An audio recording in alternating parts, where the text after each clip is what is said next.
When I was 7 years old and my sister was just 5 years old, we were playing on top of a bunk bed.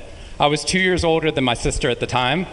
I mean, I'm 2 years older than her now, but at the time that meant she had to do everything that I wanted to do, and I wanted to play war. So we were up on top of our bunk beds, and on one side of the bunk bed I had put out all my G.I. Joe soldiers and weaponry, and on the other side were all my sister's Milos and ponies and ready for a cavalry charge. There are differing accounts of what actually happened that afternoon, but since my sister is not here with us today, let me tell you the true story.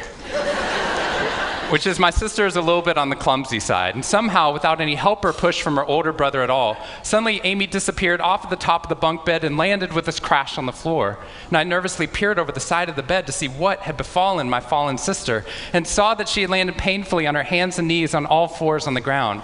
I was nervous because my parents had charged me with making sure that my sister and I played as safely and as quietly as possible. And seeing as how I had accidentally broken Amy's arm just 1 week before,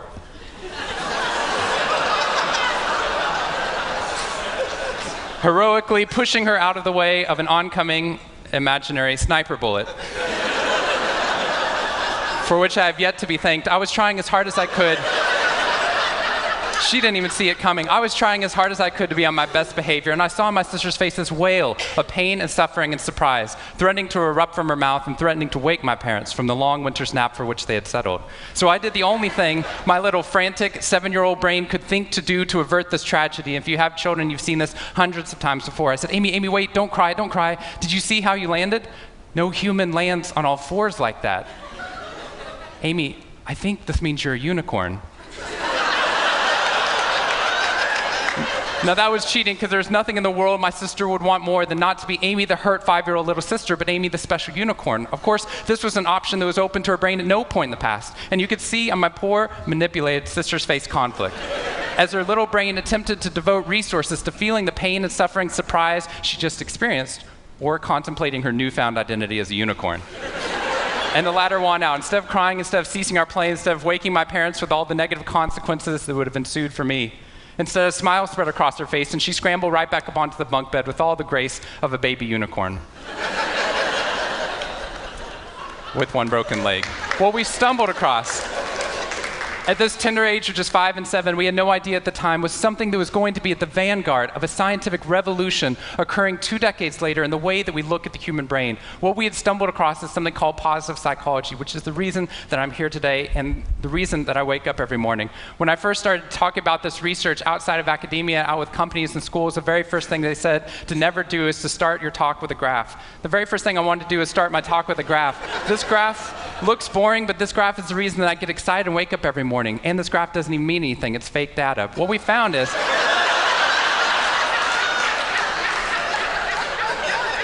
if I got this data back studying you here in the room, I would be thrilled, because there's very clearly a trend that's going on there, and that means that I can get published, which is all that really matters.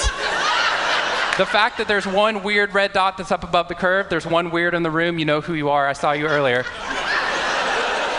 That's no problem. That's no problem, as most of you know, because I can just delete that dot.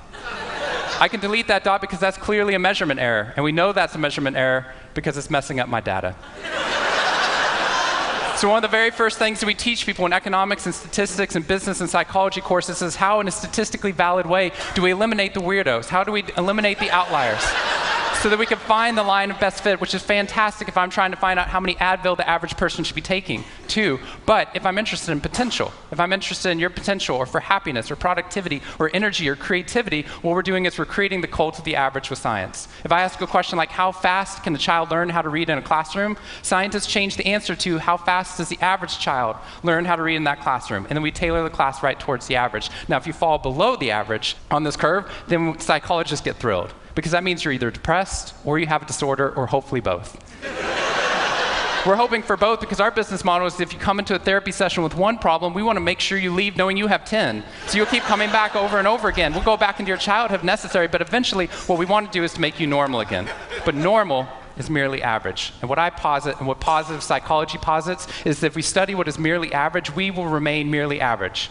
Then instead of deleting those positive outliers, what I intentionally do is come into a population like this one and says, why? Why is it that some of you are so high above the curve in terms of your intellectual ability, athletic ability, musical ability, creativity, energy levels, your resiliency in the face of challenge, your sense of humor? Whatever it is, instead of deleting you, what I want to do is study you. Because maybe we can glean information, not just how to move people up to the average, but how we can move the entire average up at our companies and schools worldwide. The reason this graph is important to me is when I turn on the news, it seems like the majority of the information is not positive. In fact, it's negative. Most of it's about murder, corruption, diseases, natural disasters, and very quickly, my brain starts to think that's the accurate ratio of negative to positive in the world. What that's doing is creating something called the medical school syndrome, which if you know people who have been to medical school during the first year of medical training, as you read through a list of all the symptoms and diseases that could happen, suddenly you realize you have all of them. I have a brother-in-law named Bobo, which is a whole other story. Bobo married Amy the unicorn. Bobo called me on the phone from Yale Medical School. And Bobo said, Shawn, I have leprosy. Which even at Yale is extraordinarily rare. But I had no idea how to console poor Bobo because he had just gotten over an entire week of menopause. See, what we're finding is not necessarily the reality that shapes us, but the lens through which your brain views the world that shapes your reality. And if we can change the lens, not only can we change your happiness, we can change every single educational and business outcome at the same time. When I applied to Harvard, I applied on a dare. I didn't expect to get in, and my family had no money for college. When I got a military scholarship 2 weeks later that allowed me to go, suddenly something that wasn't even a possibility became a reality. When I went there, I assumed everyone else would see it as a privilege as well, that they'd be excited to be there. Even if you're in a classroom full of people smarter than you, you'd be happy just to be in that classroom, which is what I felt. But what I found there is while some people experienced that, when I graduated after my 4 years and then spent the next 8 years living in the dorms with the students, Harvard asked me to. Wasn't that guy. But what happened, I was an officer of Harvard to counsel students through the difficult 4 years, and what I found in my research and my teaching is that these students, no matter how happy they were with their original success of getting into the school, 2 weeks later their brains were focused not on the privilege of being there, nor on their philosophy or their physics. Their brain was focused on the competition, the workload, the hassles, the stresses, the complaints. When I first went in there, I walked into the freshman dining hall, which is where my friends from Waco, Texas, which is where I grew up, I know some of you have heard of it. When they come to visit me, they look around, they say, this freshman dining hall looks like something out of Hogwarts from the movie Harry Potter, which it does. This is Hogwarts from the movie Harry Potter, and that's Harvard. And when they see this, they say, Shawn, why do you waste your time studying happiness at Harvard? Seriously, what does a Harvard student possibly have to be unhappy about? Embedded within that question is the key to understanding the science of happiness. Because what that question assumes is that our external world is predictive of our happiness levels. When in reality, if I know everything about your external world, I can only predict 10% of your long-term happiness. 90% of your long-term happiness is predicted not by the external world, but by the way your brain processes the world. And if we change it, if we change our formula for happiness and success, what we can do is change the way that we can then affect reality. What we found is that only 25% of job successes are predicted by IQ. 75% of job successes are predicted by your optimism levels, your social support, and your ability to see stress as a challenge instead of as a threat. I talked to a boarding school up in New England, probably the most prestigious boarding school, and they said, we already know that. So every year, instead of just teaching our students, we also have a wellness week, and we're so excited. Monday night, we have the world's leading expert coming in to speak about adolescent depression. Tuesday night is school violence and bullying. Wednesday night's eating disorders. Thursday night is illicit drug use. And Friday night, we're trying to decide between risky sex or happiness. I said, that's most people's Friday nights.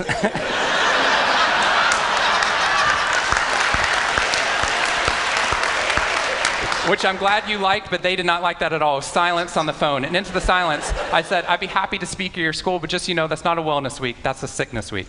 What you've done is you've outlined all the negative things that can happen, but not talked about the positive. The absence of disease is not health. Here's how we get to health. We need to reverse the formula for happiness and success.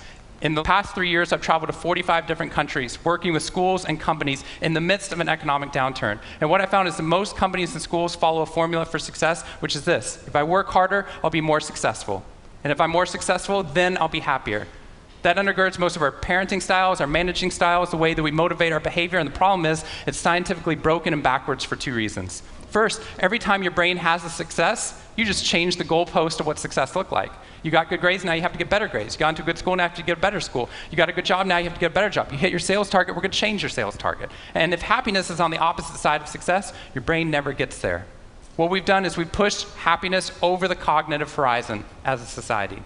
And that's because we think we have to be successful, then we'll be happier. But the real problem is our brains work in the opposite order. If you can raise somebody's level of positivity in the present, then their brain experiences what we now call a happiness advantage, which is your brain at positive performs significantly better than it does at negative, neutral, or stressed. Your intelligence rises, your creativity rises, your energy levels rise. In fact, what we found is that every single business outcome improves. Your brain at positive is 31% more productive than your brain at negative, neutral, or stressed. You're 37% better at sales. Doctors are 19% faster, more accurate at coming up with the correct diagnosis when positive instead of negative, neutral, or stressed, which means we can reverse the formula. If we can find a way of becoming positive in the present, then our brains work even more successfully as we're able to work harder, faster, and more intelligently. What we need to be able to do is to reverse this formula so we can start to see what our brains are actually capable of. Because dopamine, which floods into your system when you're positive, has two functions. Not only does it make you happier, it turns on all the learning centers in your brain, allowing you to adapt to the world in a different way. We've found that there are ways you can train your brain to be able to become more positive. In just a 2-minute span of time, done for 21 days in a row, we can actually rewire your brain, allowing your brain to actually work more optimistically and more successfully. We've done these things in research now in every single company that I've worked with, getting them to write down 3 new things that they're grateful for 21 days in a row, 3 new things each day. And at the end of that, their brain starts to retain a pattern of scanning the world not for the negative, but for the positive first. Journaling about one positive experience you've had over the past 24 hours allows your brain to relive it. Exercise teaches your brain that your behavior matters. We find that meditation allows your brain to get over the cultural ADHD that we've been creating by trying to do multiple tasks at once, and allows our brains to focus on the task at hand.